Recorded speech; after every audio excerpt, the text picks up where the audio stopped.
The morning I buried my 7-year-old son Marcus was the coldest March day I could remember. Not because of the weather. Spring had arrived early that year, filling the cemetery with blooming daffodils that seemed cruelly cheerful against the dark earth. The cold came from the empty chairs in the front row, the ones I'd reserved for my parents.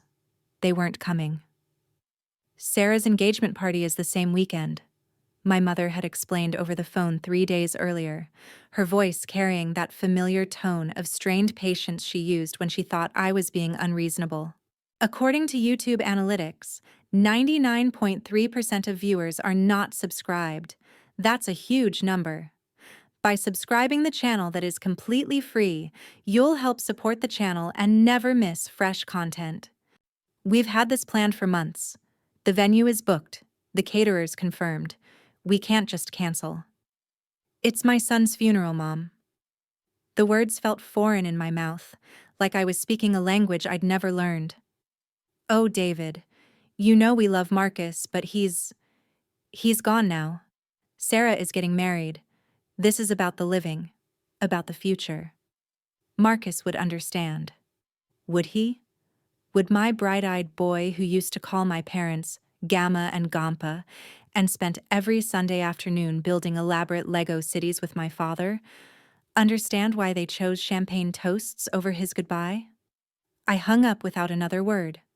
Now, standing beside the small white casket adorned with Marcus's favorite superhero emblems, I felt utterly alone despite the crowd of friends, neighbors, and my ex-wife's family surrounding me. Lisa squeezed my hand, her own grief temporarily set aside to offer comfort. Even though we'd divorced 2 years ago, she understood what my parents' absence meant. They had been Marcus's only living grandparents after her parents died in a car accident when he was 4. Marcus had fought leukemia for 18 months.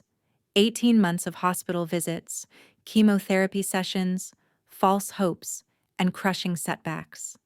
18 months during which my parents visited exactly 4 times, always with excuses about work, travel, or Sarah's various crises. My golden child sister, 32 years old and still the center of their universe, had a talent for timing her emergencies to coincide with Marcus's worst days. But Marcus adored them anyway. During his final week, delirious with fever and pain, he kept asking when Gamma and Gampa were coming to see him. I lied and said they were on their way. As the minister spoke about Marcus's courage and the joy he brought to everyone who knew him, I noticed a familiar figure at the back of the gathering. James Morrison, my parents' longtime attorney, stood quietly by an oak tree, his presence both surprising and somehow ominous. He caught my eye and nodded solemnly. I wondered why he was here when my parents weren't. But grief has a way of making everything seem both hyper-significant and meaningless at once. After the service, after the reception at our house, after the last well-wisher had left and Lisa had taken her grief home to her new apartment, I sat alone in Marcus's room. His drawings still covered the walls: crayon, superheroes, chalk dinosaurs, and his last project from the hospital. A family portrait where stick figure versions of all of us, including Gamma and Gampa, stood under a rainbow with the words, "I love everyone," written in his careful 7-year-old script. That's when James Morrison knocked on my door. "David, I'm sorry to intrude," he said when I let him in. "I wanted to pay my respects to Marcus and, well, there are some legal matters we need to discuss." He opened his briefcase and withdrew a thick document. "Your grandfather's trust for Marcus. Since Marcus has passed, the funds revert to you as his father, according to the original terms your grandfather established." I stared at the papers. I'd almost forgotten about the trust. When Marcus was born, my grandfather, my father's father, had established an $850,000 education trust for him. The money had been sitting there, growing, waiting for Marcus to turn 18. I'd never thought about what happened if... $850,000, James continued. Plus accumulated interest, it's now approximately $1.2 million. I've prepared the transfer documents. I couldn't process it. Yesterday, I'd paid for my son's funeral with credit cards. Today, I was inheriting more money than I'd ever seen. I'll need some time, I said. Of course. But David. James hesitated. You should know your parents have been calling my office. They seem to believe they have some claim to these funds. 3 days later, my phone rang at 6 a.m. Sarah's voice, breathless with excitement, filled my ear before I was fully awake. David. Oh my God. I can't believe Grandpa's old trust is finally going to be useful. Mom and Dad told me about the money. It's like Marcus is still helping our family, isn't it? Like a gift from heaven. I sat up in bed, suddenly very awake. Sarah, what are you talking about? The wedding!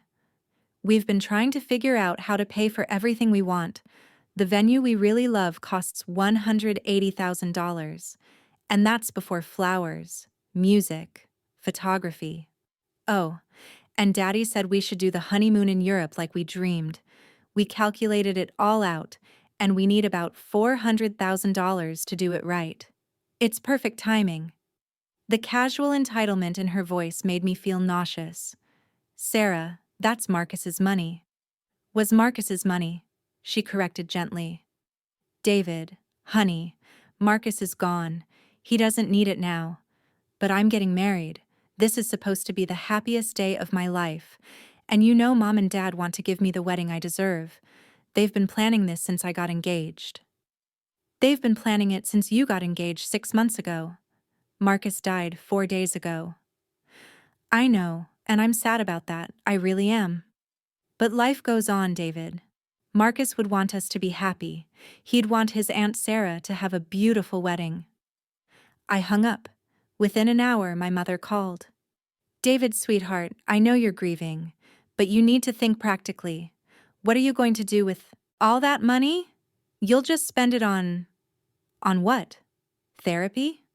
Alcohol? You know how you get when you're depressed. The clinical assessment of my character stung, partially because it wasn't entirely wrong. After the divorce, I'd gone through a rough patch. Sarah's wedding is an investment in the family's future, she continued. She and Bradley are going to have children, your future nephews and nieces. This money could give them the start they deserve. It could pay for the wedding and leave plenty for their first house down payment. Mom, they didn't come to their nephew's funeral. Oh, David, you're not going to hold that against us forever, are you?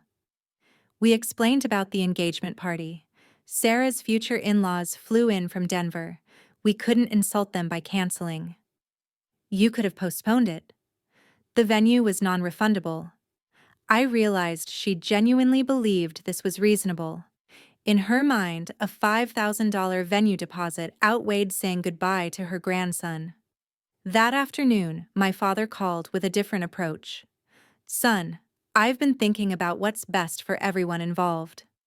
Your mother and I aren't getting any younger. We've been supporting Sarah through graduate school, and now this wedding. It's put a real strain on our retirement savings.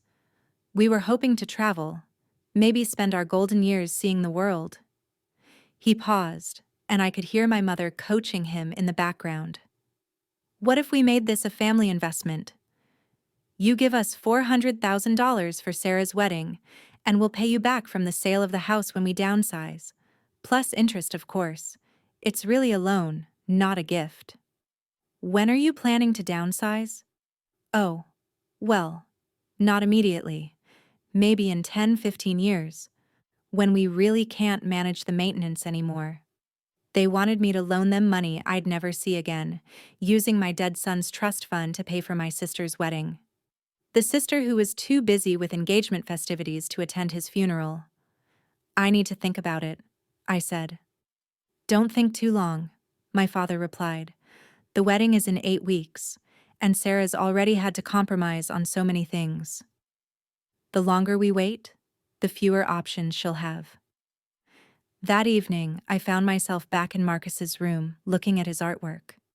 In one corner, I found a drawing I'd somehow missed before. It was from last Christmas. Marcus had drawn our whole family. including Sarah and Bradley, around a Christmas tree. At the bottom, in his careful handwriting, he'd written, "My family is the best even when they are far away. Even when they are far away." I called James Morrison. "James, I want to establish a foundation in Marcus's name. A foundation that provides support for families dealing with childhood cancer, hospital bills, transportation, lodging, whatever they need." "That's a wonderful idea, David. Very appropriate. I want the entire trust fund to go into it, all of it. And I want my parents to know they're welcome to attend the Foundation's launch event, if they can fit it into their social calendar." "David, are you sure? This seems like a decision you're making while you're grieving."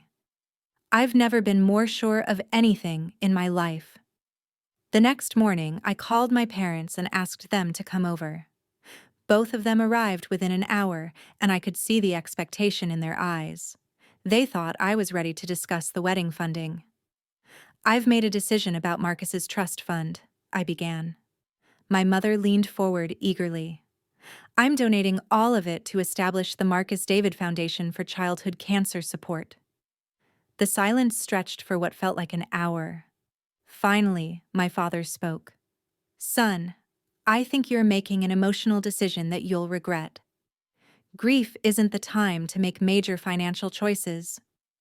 "You made a choice during grief too," I replied. "You chose Sarah's engagement party over Marcus's funeral." "That's not fair," my mother interjected. "We've explained that situation. We had obligations." "So do I. I have an obligation to honor my son's memory in a way that reflects who he was." Marcus spent his last year and a half surrounded by other sick children and their families. He saw parents sleeping in hospital chairs for weeks, families driving hundreds of miles for treatment, kids whose parents couldn't afford the gas money to visit every day. He used to ask me why some kids' families couldn't stay with them. I pulled out Marcus's Christmas drawing and showed it to them. "He still called you his family, even when you were far away. Even when you were too busy for him. But I won't let his legacy fund a party for people who couldn't be bothered to say goodbye to him." My mother's face flushed red. "David, you're being vindictive. Sarah is your sister. Family helps family." "You're right. Family helps family. Where was my family when Marcus was dying? Where was my family when I was spending 18 months watching my son fight for his life?" "We called," my father protested. "We sent cards." "You called twice a month and sent 3 cards over 18 months. Meanwhile, Sarah got weekly calls, emergency loans for her apartment deposit, help with her graduate school applications, and now you want to give her almost $500,000 for one day." My mother stood up, her composure cracking. "Fine. Be selfish with money you never earned. But don't expect us to pretend this foundation nonsense is anything other than spite." "Maybe it is spite," I agreed. "Maybe I'm tired of watching you give everything to Sarah while Marcus got crumbs. Maybe I'm angry that you taught your grandson he wasn't worth changing your plans for. Maybe I'm furious that you're already spending his money in your heads before he's even been dead a week." "That money doesn't belong to Marcus anymore," my mother shouted. "He's dead, David. Dead children don't have college funds." The words hung in the air like a physical presence. I saw my father wince, and for a moment, my mother looked shocked at what she'd said. "Get out," I said quietly. "David, she didn't mean—" my father began. "Get out of my house. Both of you." They left, but not before my mother turned at the door and said, "Don't come crying to us when you realize you've thrown away your son's future for your own ego." "He doesn't have a future," I replied. "You made sure I understood that." The next 6 weeks were a whirlwind of legal paperwork, foundation planning, and increasingly desperate calls from my family. Sarah tried everything from tears to threats to emotional manipulation. She sent me articles about family loyalty and the importance of supporting siblings. She had Bradley call to man, explain how difficult wedding planning was for women. My parents escalated to trying to involve other family members. Aunts and uncles I hadn't spoken to in years suddenly called with concerns about my mental health and suggestions that maybe I wasn't thinking clearly. A few even hinted that they might pursue legal action, claiming my grandfather had intended the money to benefit the family. 2 weeks before Sarah's wedding, my mother played her final card. She called, crying, "David, please. Sarah's dress is already bought. The invitations are sent. We've put deposits down we can't get back. We've borrowed money against the house. If you don't help us, we're going to lose everything. You chose to make financial commitments based on money that wasn't yours," I said. "That's not my responsibility. She's your sister. And Marcus was your grandson. Why can't you forgive us for one mistake?" "Because it wasn't one mistake, Mom. It was 18 months of mistakes. It was prioritizing Sarah's convenience over Marcus's life. It was missing his last Christmas because Sarah needed help shopping for her engagement ring. It was skipping his birthday because Sarah had a graduate school interview. It was choosing an engagement party over a funeral. We sent flowers to the funeral. You sent flowers. You couldn't send yourselves." The foundation launched a month after Sarah's scaled-down wedding. Instead of her dream venue, she'd settled for the local country club. Instead of a European honeymoon, they went to Myrtle Beach. Instead of 300 guests, they had 80. My parents had to liquidate some investments to cover the costs, and I heard through the family grapevine that they'd asked several relatives for loans. I didn't feel the satisfaction I'd expected. Instead, I felt tired. The foundation, however, was everything I'd hoped it would be. Within the first month, we'd helped 12 families with emergency expenses. I met parents who reminded me of myself. Exhausted, scared, fighting for their children while trying to hold their lives together. I met kids who reminded me of Marcus, brave and funny and heartbreakingly resilient. 3 months later, I got an unexpected visitor. Sarah appeared at my door on a Tuesday evening, looking older than her, 32 years. The golden child shimmer I'd resented for so long seemed dimmed. "Can I come in?" she asked. I hesitated, then stepped aside. She sat on my couch and looked around the house. Marcus's drawings were still on the refrigerator, his toys still in a basket by the TV. "I went to the foundation's website," she said finally. "I read about the families you've helped." I waited. "There's a story about a little girl named Emma. She's 7, like Marcus was. Her parents are divorced, and her dad is trying to manage her treatment while working 3 jobs to pay for it." I remembered Emma, leukemia, like Marcus. Her father reminded me of myself, determined to save his child but drowning in the impossibility of the system. "I thought about what Marcus would say if he knew his money was helping her," Sarah continued. "If he knew his money was keeping other kids from being alone in the hospital." She started crying then, quiet tears that she didn't try to hide. I didn't think about him at all during the wedding planning. I thought about the money, but not him. I thought about what I wanted, but not what he would have wanted. I thought about my future, but not about the fact that he doesn't have one. I sat down across from her.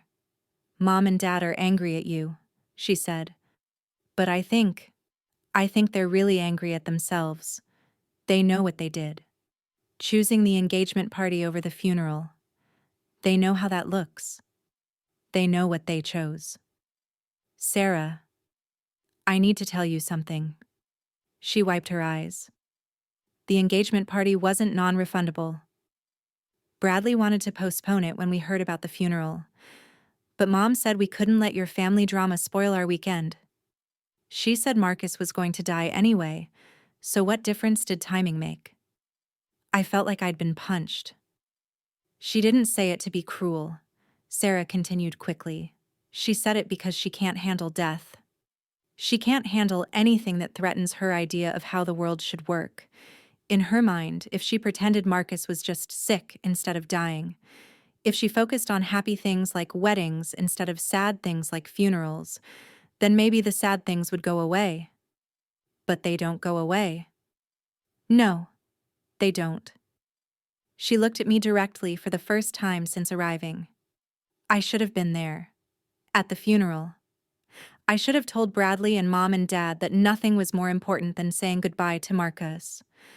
I should have been there for you. Yes, I said simply. You should have. Can you forgive me? I thought about Marcus's Christmas drawing, about his words. My family is the best even when they are far away. I thought about the foundation, about Emma and the other children we were helping. I thought about the choice between spite and love, between punishment and healing. I can forgive you, I said, but I can't trust you. Not yet. She nodded as if she'd expected that. The foundation needs volunteers, I said. People to help with fundraising, event planning, family outreach. If you wanted to do something meaningful with the time you would have spent planning a bigger wedding, I'd like that, she said immediately. I'd really like that. She stood to leave, then turned back. David, I know this doesn't change anything, but I loved him too. I know I didn't show it the right way, but I did love him. After she left, I went to Marcus's room and sat on his bed. I looked at his family drawing again, at the stick figures holding hands under the rainbow. I thought about forgiveness and justice, about love and accountability, about the difference between the family you're born into and the family you choose to become. The foundation grew. Sarah became one of our most dedicated volunteers, organizing fundraising events with the same intensity she'd once applied to wedding planning. My parents remained distant, unable to acknowledge their choices without confronting their guilt. But that was their choice to make. 6 months after Marcus's death, I received a letter from Emma's father. She was in remission, and her treatment had been successful. The financial support from Marcus's foundation had allowed him to take time off work to be with her during the worst of it, to sleep in the hospital chair beside her bed every night she was scared. She asks about the boy whose money helped her get better, he wrote. I told her about Marcus, about how brave he was. She draws pictures for him sometimes. I hope that's okay. I went to Marcus's room and found his crayons. For the first time since he died, I drew a picture myself. It was clumsy and childish. A man and a boy standing under a rainbow, with words written underneath in my adult handwriting. Love lives on. I added it to the gallery on his wall, right next to his Christmas family portrait. The next morning, I called James Morrison. I want to expand the foundation, I said. I want to establish a family support program, something that helps siblings and parents cope with the emotional side of childhood cancer. I want to make sure no family goes through this alone. That's a wonderful expansion, David. What changed your mind? I looked at the picture I'd drawn the night before, at Marcus's artwork surrounding it, at the letters from families we'd helped taped around his window. I realized that the best revenge against people who choose selfishness, I said, is to choose love louder than they chose indifference. The Marcus David Foundation now operates in 12 states. We've helped over 300 families navigate childhood cancer, providing financial support, emotional counseling, and practical resources. Sarah runs our sibling support program, helping other children understand and cope when their brother or sister is sick. My parents have never visited the foundation, never acknowledged its work, never admitted that their choices were wrong, but sometimes I get updates about them from relatives, how they talk, about David's charity work at social events, how they've started mentioning their grandson Marcus in conversations, how they describe him as an inspiration to people who never knew they'd skipped his funeral. I don't think they've forgiven me for choosing Marcus's legacy over Sarah's wedding. but I've forgiven myself for having the audacity to expect them to love their grandson as much as they loved their daughter. Some days I miss them. The parents I thought I had. The grandparents Marcus deserved. But most days I'm grateful for what I learned. That family isn't just about blood. It's about showing up. It's about being present for the hard moments, not just the celebration ones. It's about choosing love when it's inconvenient, not just when it's easy. Marcus has been gone for 2 years now. His foundation has grown beyond anything I could have imagined. Emma, the little girl Sarah read about, visits us sometimes. She's 9 now, healthy and funny and creative. She still draws pictures for Marcus, and I've added them to his room alongside his own artwork. The other day, she asked me if I think Marcus knows about all the kids his money is helping. I think he does, I told her, and I think he's proud that his story didn't end with sadness. It ended with love spreading to more families than we can count. She smiled and went back to her drawing, a picture of children holding hands in a circle around a rainbow, with Marcus's Love Army written at the bottom. I added it to the wall in his room, right next to his Christmas family portrait.